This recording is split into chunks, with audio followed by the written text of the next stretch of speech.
Hey y'all, this is Amanda with She's a Mad Gardener, and today is a simple project. I had cleared out some dianthus that wasn't doing well and cut back some Dusty Miller for an area where I wanted to bring basically a drift of yellow into the garden. And I'm doing this for autumn to prepare for the fall colors. I've already put in a drift of red and a drift of orange zinnias that look beautiful. If you didn't catch that video, be sure to check it out. I'll pop up a photo so you can see what that looks like. And now I'm going to bring in a drift of yellow Coleus right beside it. So let me show you.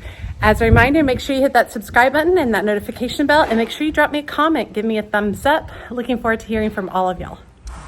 Okay, here's the yellow Coleus I'm going to be working with. I got all these from Homegrown in Farmersville, Texas.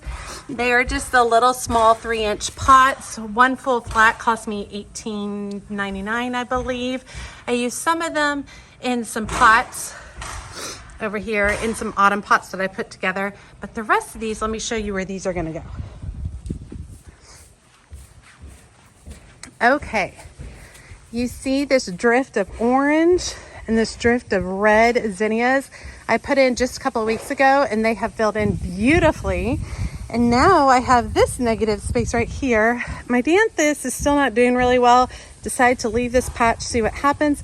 But this area right here, I'm going to fill in with the yellow Coleus. I think that'll be, I think that'll be really beautiful next to the red and the orange. It'll be great for fall tones.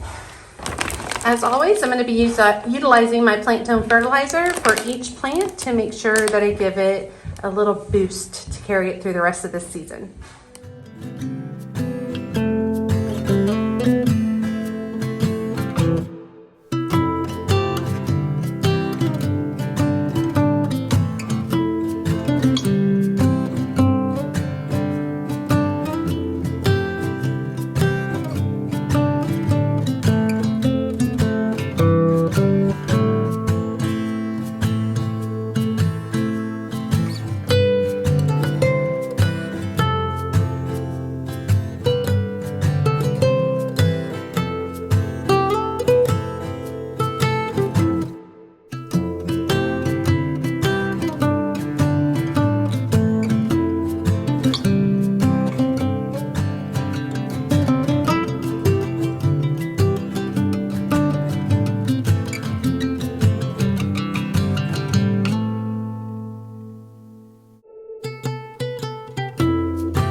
I think it looks pretty fabulous, y'all. It's not even filled in and it looks great. Look at that color. And then when I pop in some orange pumpkins for the fall, yes, that's gonna look absolutely beautiful. Love this bright yellow Coleus. I'm hoping it grows up taller so that I can cut some of it for arrangements, but next to these orange and dark red, like orangey red profusion zinnias, it works really, really well.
Okay, so I wanted to just take a minute to show you guys some of the plant supports that I utilize. I use a lot of these kind of grow through designs. You can get these on Amazon at a couple of different heights and lengths. I have found that they've been sold out a lot lately, so that's something to consider. But basically it's on 3 legs. The legs are adjustable and you can move this around and repurpose this in multiple places. I've got them at 2 heights. This is a taller height that I'm utilizing for my sunflowers over here. I also like to use just these little single ring supports. You can get these from like a local hardware store. They're like $1 each. But these are really great for supporting balloons as well, which I find works really well.